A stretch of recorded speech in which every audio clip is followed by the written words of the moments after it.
गाय, मुर्गियां, मेढक, मछलियां, बतखें और केचुए, ये सब प्राणी वेल्लोर के श्रीनिवासन चंद्रशेखरन के साथी हैं और कचरे से निपटने के उनके काम में कार्यकर्ताओं की भूमिका निभाते हैं।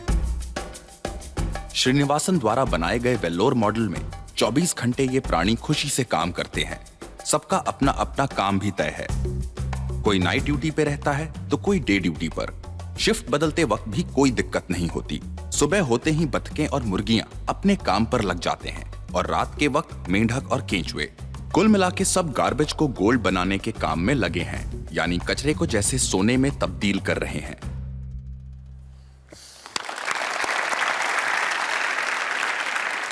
श्रीनिवासन जी, मुझे बड़ा ताज्जुब होता है कि आप जानवरों का इस्तेमाल करते हैं। दरअसल जानवरों से बेहतर ये काम कोई नहीं कर सकता, इसीलिए हम उन्हें काम पे लगाते हैं। वो कैसे? देखिए, गाय के बारे में तो हम सब जानते हैं, गाय दूध देती है, पर 4-5 बछड़े पैदा करने के बाद जब गाय दूध देना बंद कर देती है तो लोग समझते हैं कि गाय बेकार हो गई है। इसी तरह लोग कचरे को भी बेकार समझते हैं, पर माइनस और माइनस के मिलने पर ही प्लस बनता है। बस इन दोनों चीजों को साथ में जोड़ने की जरूरत है। इसलिए हम सब्जी मार्केट से हर 4 घंटे में बचा हुआ माल उठाते हैं।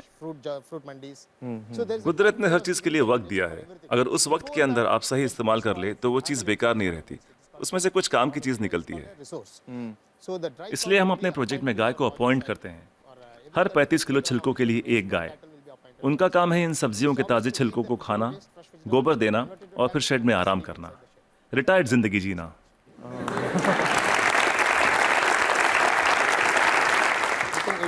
सिर्फ 8 घंटे में सारा कचरा घट के गोबर के रूप में 1/4 हो जाता है और इस गोबर में काफी मात्रा में ईंधन वाली मीथेन गैस होती है। हम तुरंत गोबर को बायोडाइजेस्टर में डाल देते हैं। इसमें से मीथेन गैस निकल जाती है और हमें बिना मीथेन के गोबर का एक घोल मिलता है। इसको हम तुरंत केचुओं के हवाले कर देते हैं। केचुए उसे खा लेते हैं और उनके पेट से जो बाहर आता है उसे कहते हैं वर्मी कास्ट। ये दुनिया की सबसे बेहतरीन खाद होती है। दुनिया की सबसे बेहतरीन खाद। इसे ब्लैक गोल्ड या काला सोना भी कहा जाता है। खेती के लिए बहुत अच्छा है। अगर बैक्टीरिया वाले तरीके से खाद बनाएं तो इसमें 45 दिन लग जाते हैं। और यहाँ देखिए, सोमवार की सुबह 6 बजे माँ सब्जियां काटती है, 9 बजे गाड़ी आकर उसका बचा हुआ हिस्सा ले जाती है, 10:30 बजे हम वो गाय को दे देते हैं, शाम 6 बजे तक गोबर निकल आता है। बायोडाइजेस्टर में गोबर से मीथेन निकाल ली जाती है और उसका घोल बचता है। उसे केचुए खा लेते हैं और तीसरे दिन सुबह तक, यानी 72 घंटों से भी कम समय में ब्लैक गोल्ड मिल जाता है। खाद बनाने का ये दुनिया का सबसे तेज तरीका है। कोई मशीनें काम नहीं कर पाएगी, वो भी बिजली का इस्तेमाल किए बिना। देखिए, आपके पास जो मोबाइल फोन है, चार्ज न करो तो बेकार है, टेक्नोलॉजी फेल हो जाती है। लेकिन गाय जो भी खाती है उससे एनर्जी बनाकर हमें देती है और गाय को रोज चार्ज भी नहीं करना पड़ता। और दूसरे जानवरों का इस्तेमाल कैसे होता है? मसलन मुर्गियां क्या करती हैं? जो सड़ी गली चीजें गाय को नहीं दे सकते उसे हम सीधा कॉम्पोस्ट पिट में डाल देते हैं, पर वहाँ उसमें मैगेट्स पैदा हो जाते हैं। मैगेट्स मतलब वो छोटे छोटे कीड़े? छोटे कीड़े। ये कीड़े मुर्गियों को बहुत पसंद हैं, चुन चुन के खा लेती हैं और बदले में अगले दिन सुबह बेहतरीन अंडे देती हैं। जो लोग कीड़ों को देखकर मुंह बनाते हैं वो अगली सुबह उन अंडों से बने ऑमलेट को बड़े मजे लेकर खाते हैं।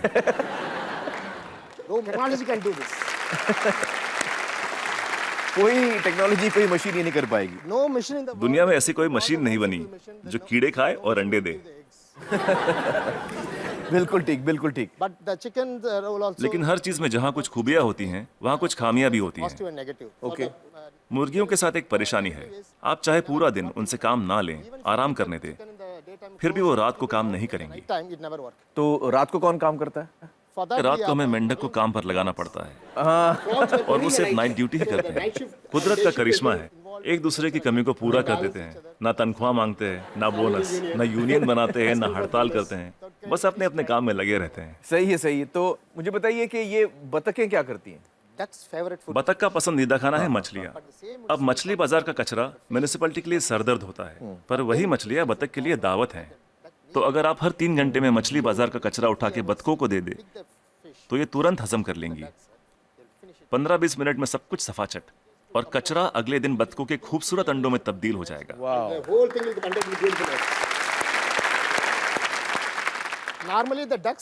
आमतौर पर बतखें हर महीने 8 से 10 अंडे देती हैं, लेकिन जब हम उन्हें मछलियों और दूसरे नॉनवेज की खुराक देते हैं तो 24-24 अंडे देना शुरू कर देती हैं। ओह, And if I have 20 ducks, then multiplied by. Yeah, we have हम हर 11 मादा पे एक नर बतख रखते हैं। on one male duck. Why 11 female and 1 male? हमें तो अंडों से मतलब है, एक ही नर बतख काफी है। तो ये जानवर आपके लिए बहुत अहमियत रखते हैं। They are the people doing. जी बिल्कुल, इनकी वजह से ही तो इतने बढ़िया नतीजे मिल रहे हैं। तो इस वक्त आप किसी प्रोजेक्ट पे काम कर रहे हैं? Yeah, right now I'm working with Coimbatore. फिलहाल कोयम्बतूर में काम चल रहा है, डिस्ट्रिक्ट रूरल डेवलपमेंट एजेंसी के साथ। हम 10 ग्राम पंचायतों का काम संभाल रहे हैं, जो एक म्यूनिसिपैलिटी के बराबर है। It's equal to one municipality. एक गांव में तो मैं समझ सकता हूं कि ये हो सकता है, क्योंकि वहां पर छोटे पैमाने पे करना है। लेकिन अगर बड़े पैमाने पे करना है, जैसे किसी शहर में करना है, आपका जो तरीका ये मुमकिन है? बड़ी म्यूनिसिपैलिटियों की दिक्कत ये है कि शहरों में जगह कम होती है, पर हमें कचरे को 100 किलोमीटर दूर ले जाने की जरूरत नहीं। ये काम हर वार्ड में होना चाहिए, इसलिए डिसेंट्रलाइज मेथड अपनाना बहुत जरूरी है। छोटे छोटे स्तर पर करना चाहिए। Decentralise method. लोग हजारों टन कचरे से एक साथ निपटना चाहते हैं, पर ये सोच ही गलत है। अगर मैं आपको एक बड़ा कटहल दूं, तो आप उसे एक साथ एक बार में खा सकते हैं, लेकिन अगर उसके छोटे छोटे टुकड़े कर दें, तब खाना आसान हो जाएगा। इसलिए हर 2 किलोमीटर की रेडियस पे SLRM सेंटर होने चाहिए। SLRM सेंटर क्या होता है? Solid and liquid resource management centre. तो हर 2 किलोमीटर पे ये सेंटर होना चाहिए। जी, डिसेंट्रलाइजेशन एक कामयाब तरीका है। साथ ही कचरे को अलग अलग इकट्ठा करना भी बेहद जरूरी है। मिसाल के तौर पर सलून में से सिर्फ 6 तरीके का कचरा निकलता है। वो क्या है? महिलाओं के बाल, पुरुषों के बाल, ब्लेड, क्रीम लगे हुए पेपर या टिश्यू, आफ्टर शेव, कॉस्मेटिक्स वगैरह के डिब्बे और कुछ बचा हुआ खाना और फूल वगैरह। Some flowers, other things. So we don't. हम नहीं चाहते कि ये चीजें बाकी का कचरा ले जा रहे ट्रक में मिलाई जाए। So one way इसके लिए अलग गाड़ी होनी चाहिए। saloon. जैसे मुंबई में करीब 2000 सलून्स होंगे, 2000 saloons.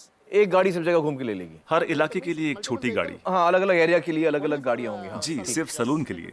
दिन खत्म होने से पहले सब बिक जाएगा। आज की तारीख में दुनिया का सबसे कीमती कचरा है महिलाओं के बाल। 2500 रुपए प्रति किलो। वाह वाह।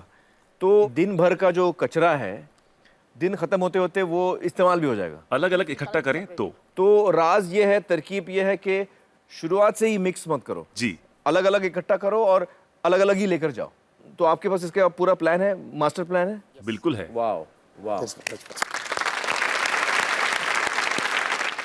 तो मुझे बताइए कि ये जो आपका मॉडल है, इसमें खर्चा कितना आता है? See, this is totally self-sustainable. देखिए, ये मॉडल अपना खर्च खुद निकाल लेता है। Experience I'm telling you. मैं अपने तजुर्बे से कह सकता हूँ कि आपके घर के हर रोज के कचरे से 3 रुपए वसूले जा सकते हैं। Garbage. मतलब आप अगर मेरा कचरा लेंगे तो आप मुझे 3 रुपए देंगे? उसे 3 रुपयों में बदल सकता हूँ, 3 रुपए में तब्दील कर देंगे, बदल देंगे। और कचरा उठाने का कोई भी चार्ज लिए बिना। तो मुझे बताइए कि अगर मुंबई जैसे शहर की जिम्मेदारी आपको दी जाए कि इसको आप साफ कर दीजिए, तो आपको कितना समय लगेगा, कितना वक्त लगेगा आपको? कम से कम 18 महीने। मतलब 1.5 साल।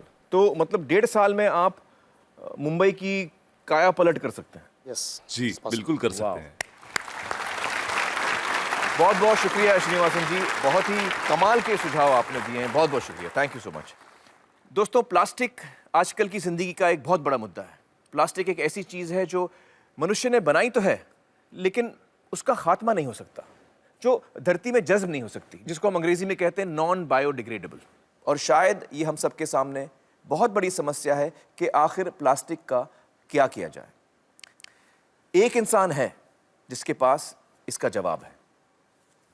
मदुरई के त्यागराजर कॉलेज ऑफ इंजीनियरिंग के प्रोफेसर वासुदेवन ने कचरे में प्लास्टिक की समस्या से निपटने का एक बेहतरीन उपाय खोज निकाला है। उन्होंने एक ऐसी प्रक्रिया इजाद की है जिससे प्लास्टिक का इस्तेमाल सड़क बनाने के काम में हो सकता है। इस पद्धति से बनाई गई सड़कों की उम्र आम तरीके से बनाई गई सड़कों से कहीं अधिक होती है। प्लास्टिक के इस्तेमाल से पत्थर और तारकोल का जोड़ मजबूत हो जाता है और बारिश के मौसम में भी पानी की वजह से सड़कों पर गड्ढे पैदा नहीं होते। पिछले 10 साल से ना ही सड़क में दरारें पड़ी हैं, ना ही गड्ढे। मतलब 10 साल तक मेंटेनेंस का खर्चा नहीं। देश का कितना पैसा बचेगा? कई विदेशी कंपनियों की लाखों डॉलर की पेशकश ठुकराकर प्रोफेसर वासुदेवन ने इसका कॉपीराइट अपने कॉलेज के नाम लिखवा दिया है। ये तकनीक देश के लिए है और वो भी बिल्कुल मुफ्त। इसका पेटेंट हमारे कॉलेज के नाम पे है और टेक्नोलॉजी देश के नाम। यदि देश भर की कोई भी म्युनिसिपैलिटी इस तकनीक का इस्तेमाल करके सड़क बनाना चाहती है तो वो इसे मुफ्त में पा सकती है। प्लास्टिक को रोड पर मत डालिए, बल्कि प्लास्टिक डालकर रोड बनाइए।